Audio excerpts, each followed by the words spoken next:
Hey guys, Editing Brittany here. I just wanted to pop on really quick at the beginning of this video. I have an awesome video for you guys to watch after this, but I just wanted to hop on real quick and remind you guys of our fall line that we launched over on our website. We have all kinds of super cute fall t-shirts and hoodies over there, and if you use code FALL, you get 10% off your order. So be sure to check that out. The link will be in the description below. Let's watch this video.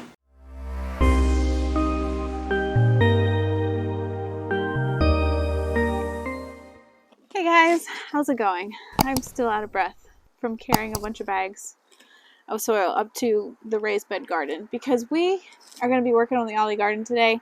But before we get started, I want to tell you guys about today's featured product. Today's featured product is Audible. Audible is an awesome resource that I absolutely love. I am fully convinced that being a lifelong learner is so important. But I don't have time to sit around and read books all the time. I would love to. I'd love to have the time to just sit around, read books, and become all smart and stuff, and learn all the things I want to learn, but I just ain't got time for that. So what I like to do is I like to listen to books on Audible. I have been listening to so many different audiobooks lately. I love audiobooks personally on finance and on business development and on relationships and things like that. I just got done listening to the book Rich Dad, Poor Dad by Robert Kiyosaki. That was an amazing book. There are so many others that I'm excited to dive into. So if you would love to read more books but you just don't have time, Audible is an awesome solution.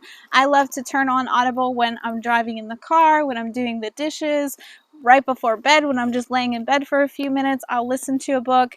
It is an absolutely awesome thing. If you are interested in getting a membership to Audible, the link will be in the description below. And also I want to mention that Audible makes an amazing gift. And if you are interested in giving a gift to a special loved one, there's also a link in the description below for giving Audible as a gift.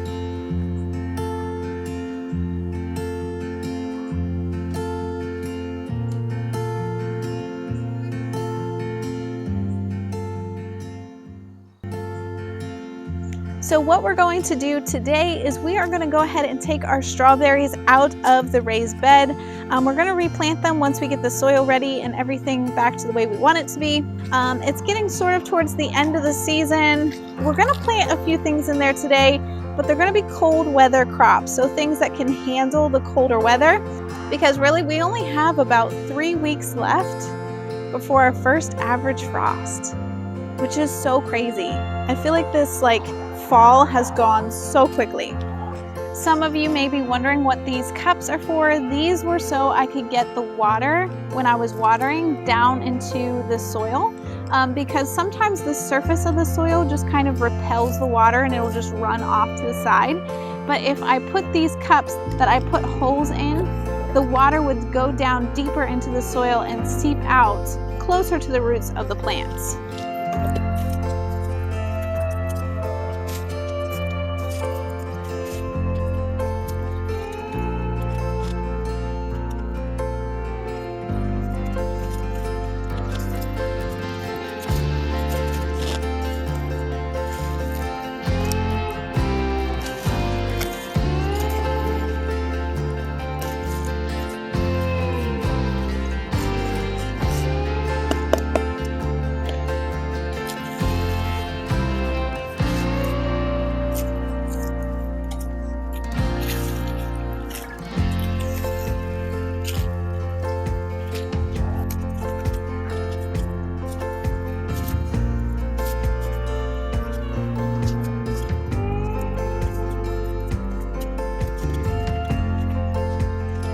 Okay, so there's the bed all cleaned out, and here are all of the strawberry plants that I pulled out of this bed, which I think we started with maybe 5 or 6 strawberry plants in here. Maybe a few more, maybe 8. Let's say 8 just to be on the safe side, but I just ripped out probably 20, easily 20 strawberry plants. These things have multiplied like crazy. I might ultimately have to surrender this bed to a strawberry bed, which wouldn't be the worst thing in the world. That would be kind of fun to have a strawberry bed. But also over here we have our cabbage and broccoli that we're going to be planting, which it's looking pretty rough because I forgot to water it. Which I know I'm like a gardening channel, but to be honest with you guys, stuff lives by the grace of God under my care. So that should just like encourage you guys, because if it lives for me and I grow food for my family, like a whole bunch of food for my family, then you guys can do it too. So I did. I forgot to water them. They'll be fine. They'll pick up. I watered them before I brought them up here. They'll be fine. They also have some bug damage. So I'm going to be spraying these with BT whenever I plant these, just to try to help them get rid of that and not die. So now it's time to fill our raised bed with soil, some more soil to bring up the level a little bit here. Oh, the gnats are getting bad. Yeesh. Anyway, what we're going to be using today is a potting soil mix. Now, I chose to use a potting style mix this time because some of the soil in this bed is getting a little compacted and a little dense. It's not super bad, but I wanted to add a little more fluff to the soil. So I'm going to use a potting mix to add to this bed. I would not suggest filling your raised beds with potting mix. It is not the same thing as raised bed mix. This bed has already had raised bed mix, compost, leaves, all kinds of stuff in it. So I am adding this to what's already here to lighten it up a little bit. So just to make that distinction, do not fill your raised beds with potting soil. It is not the same.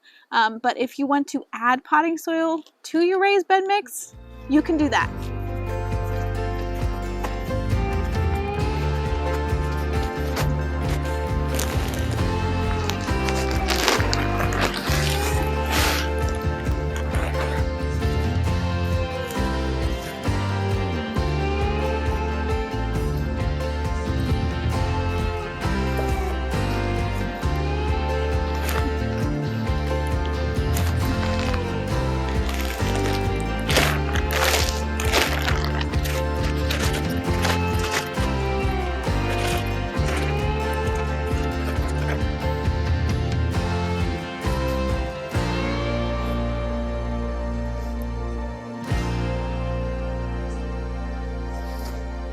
Okay, so we have our bed all filled up here. I did not mix this into the other soil. I'm kind of like going back and forth on what I should do there, of whether I should mix it in or I shouldn't. So this is going to be a little bit of an experiment. Maybe just wait and see how it turns out for me. I'm not going to mix mine in because I don't want to destroy the soil structure that's already been created below. So all of those layers of leaves, of wood chips, of compost, of soil that we have already, I want this to like slowly begin to incorporate. I want all the organisms that were created in this bed already to start to come up and naturally incorporate this new soil into the old soil.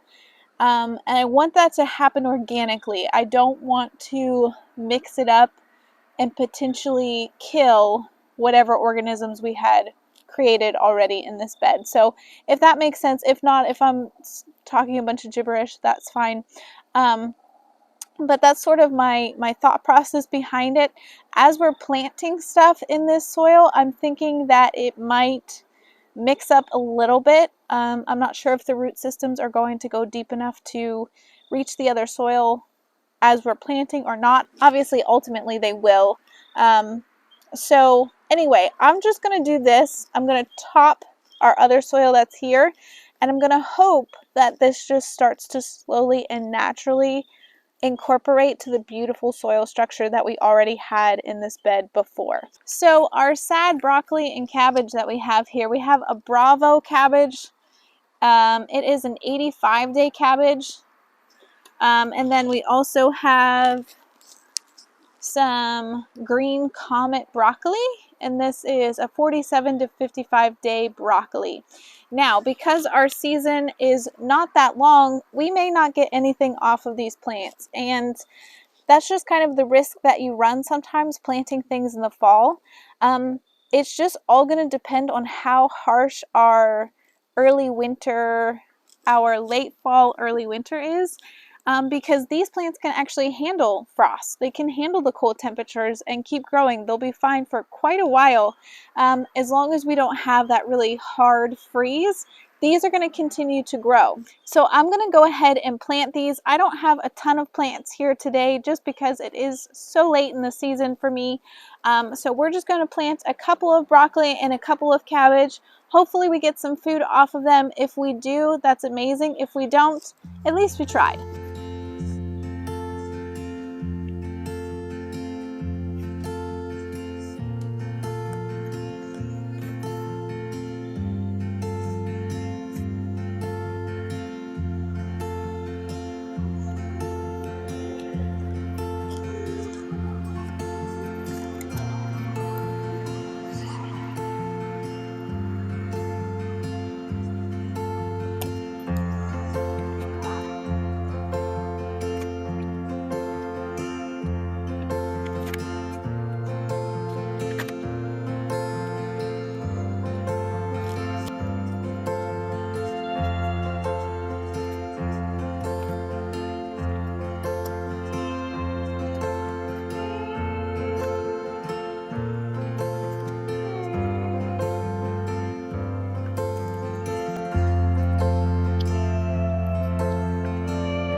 Well, here she is. She's all planted up. I need to give everything a really good drink, especially because I forgot to water it. But you always want to water everything in when you plant it really, really well, because that just helps it establish into its new home and make sure there's no air pockets in the soil. And it gives everything a nice drink whenever they get into their new home. It kind of just helps them establish a little better. So I'm going to do that, and then I'm also going to spray all of the broccoli and cabbage with some BT like I had mentioned earlier. I did find some cabbage moths actually on the plants while I was planting them, so that is definitely what is eating them, which I assumed anyway. I also found quite a few slugs in this bed as I was cleaning it out, so I might add a little bit of Epsom salts to the soil to help with snails and slugs. And to just really make sure that these plants get off on a good foot. I'm gonna have to find a new home for a lot of the strawberry plants that we pulled out of here. They did not all fit back in here, and maybe next year we'll just make this our strawberry bed. I actually have so many strawberry plants and they need to have like a permanent home, I think. And wouldn't it be fun to just have this bed like overflowing with strawberries? We might do that. So that's going to be it for this video, guys. I hope you enjoyed it. If you guys have an Olle garden or just a regular raised bed garden, let me know in the comment section below what you guys are growing. And be sure to check out the Audible links in the description below. And we will see you guys in the next one.